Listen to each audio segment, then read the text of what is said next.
हिंदी भाषा तिसरी भाषा म्हणून शिकण्याची सक्ती करू नये, मनसे अध्यक्ष राज ठाकरेंचा शिक्षण मंत्री दादा भुसेंना इशारा.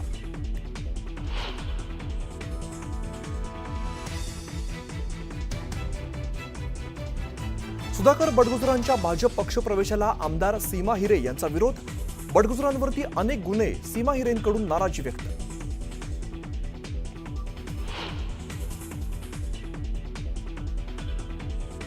सुधाकर बडगुजर यांची ठाकरेंच्या शिवसेनेतून हकालपट्टी. पक्षविरोधी काम केल्यामुळे बडगुजर यांच्यावरती हकालपट्टीची कारवाई.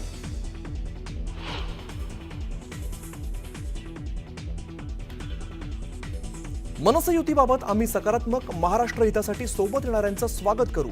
आदित्य ठाकरेंचं वक्तव्य. तर उद्या ओवेसी आझमीन नाही सोबत घेणार का, संजय शिरसाटांचा ठाकरेंना उलट सवाल.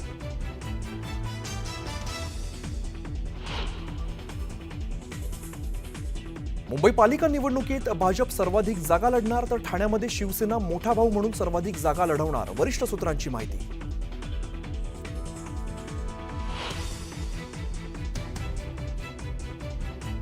चंद्रहार पाटील यांना शिवसेना शिंदे गटाकडून पक्षप्रवेशाची ऑफर. कार्यकर्त्यांसोबत बोलून पुढील निर्णय घेईन, चंद्रहार पाटलांची माहिती.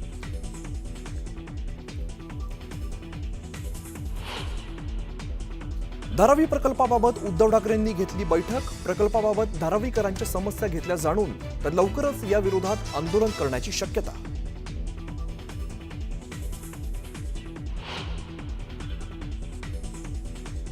नेरूळमधील 80 एकरातील लोटस तलाव भराव टाकण्याचा प्रयत्न. जागा बिल्डरच्या घशात घालण्याचा सिडकोचा डाव मंदा म्हात्रेंनी हाणून पाडला.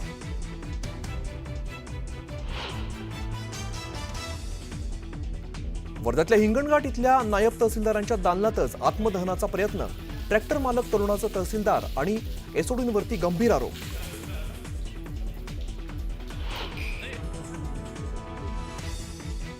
बुलढाण्यात नागरिकांचे गेलेले केस नख परत आली. केस गळती नख गळती थांबली, पण नागरिकांना आता तपासणीच्या अहवालाची प्रतीक्षा.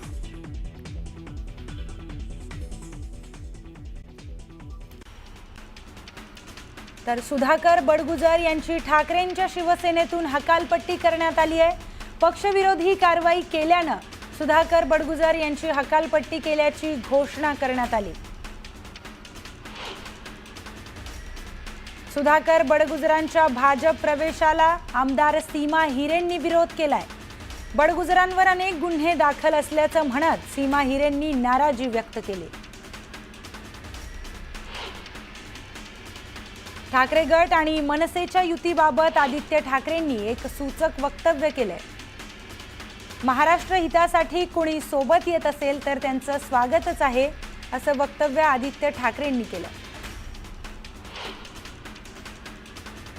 मनसेकडून येणारी विधानं आम्हाला अपेक्षित नाहीत. ठाकरे बंधूंच्या युतीबाबत मनसेकडून होणाऱ्या विधानांवर सुषमा अंधारेंनी ही प्रतिक्रिया दिली. आदित्य ठाकरेंच्या वक्तव्यावरून संजय शिरसाटांनी टोला लगावलाय.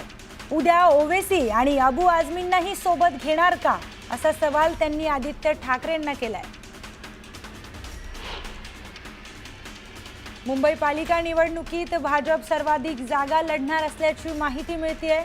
तर दुसरीकडे ठाण्यात शिवसेना मोठा भाऊ म्हणून सर्वाधिक जागांवर दावा करणार आहे. तर काही पालिका युती म्हणून तर काही स्वबळावर लढणार, अशी माहिती वरिष्ठ सूत्रांनी दिली आहे.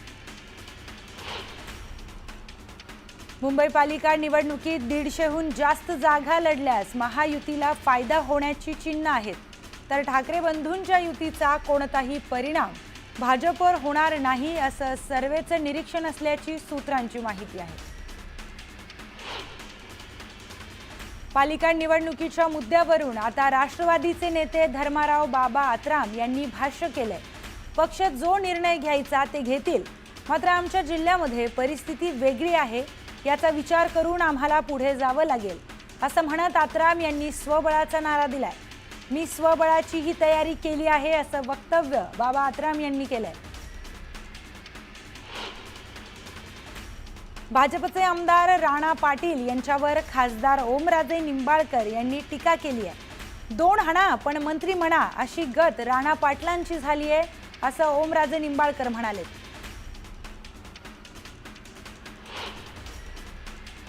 आगामी निवडणुकींच्या पार्श्वभूमीवर पुण्यात मनसे ॲक्टिव्ह मोडवर आली आहे.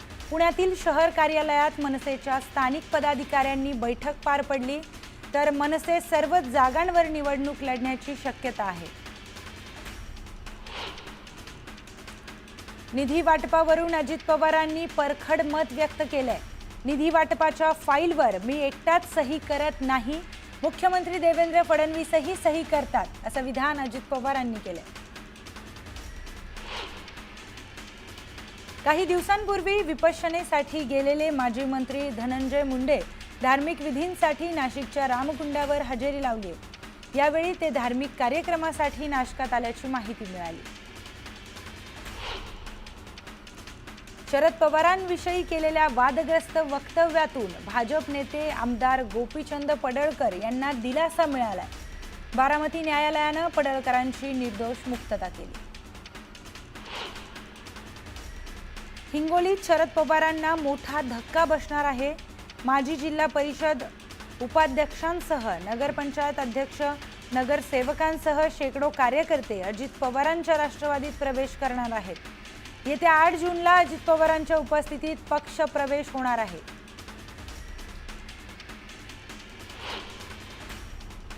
प्रहार संघटनेचे अध्यक्ष बच्चू कडू 8 जून पासून अमरावतीच्या गुरुकुंज मोझरी येथे बेमुदत अन्नत्याग उपोषण करणार आहेत. शेतकऱ्याची संपूर्ण कर्जमाफी करण्यासह दिव्यांग आणि विधवा महिलांना 6,000 मानधन मिळावं या मागणीसाठी बच्चू कडू उपोषण करणार आहेत. आमदार सुरेश धस यांनी पोलीस अधिकारी सुपेकर यांच्यावर गंभीर आरोप केलाय. सुपेकरांनी जेलमधील आरोपींकडून 300 कोटी रुपये मागितल्याचा गंभीर आरोप सुरेश धस यांनी केलाय. सुरेश धस यांनी हगवणे कुटुंबियांवर देखील हल्लाबोल चढवला. हगवणे बाहेर आले तर लोक त्यांना टोमॅटो आणि शेण मारतील, मात्र त्यानं काही होणार नाही. ते बाहेर आल्यावर त्यांच्यासाठी एक गाडी आणि कवच तयार ठेवा, असं थेट आवाहन त्यांनी जाहीर कार्यक्रमातून केलं. वैष्णवी हगवणे प्रकरणातील सहआरोपी निलेश चव्हाणच्या अडचणी वाढणार आहेत. वारजे पोलीस निलेश चव्हाणचा ताबा मागणार आहेत. पुण्यातील वारजे पोलीस स्टेशनमध्ये निलेश चव्हाण विरोधात आर्म्स ॲक्टनुसार गुन्हा दाखल करण्यात आलाय. तर कसपटे कुटुंबियांना बंदुकीनं धमकावल्याच्या विरोधात पुण्यातील वारजे पोलीस स्टेशनमध्ये निलेश चव्हाण विरोधात गुन्हा दाखल करण्यात आलाय. हेरगिरीच्या संशयावरून कारागृहात असलेल्या सुनीताच्या अटकेसाठी कारगिल पोलीस नागपुरात दाखल झालेत. पोलीस सुनीताला अटक करून कारगिलला घेऊन जाणार आहेत. तिथे तिच्या हेरगिरीच्या संशयावरून चौकशी करण्यात येईल.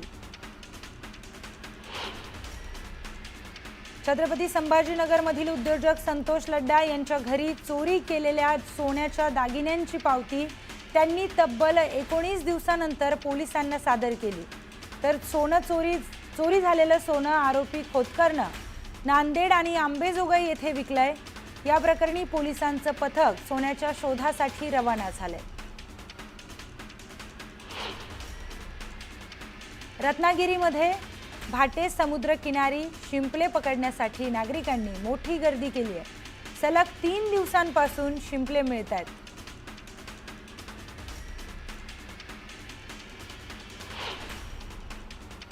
वेगवान बातम्या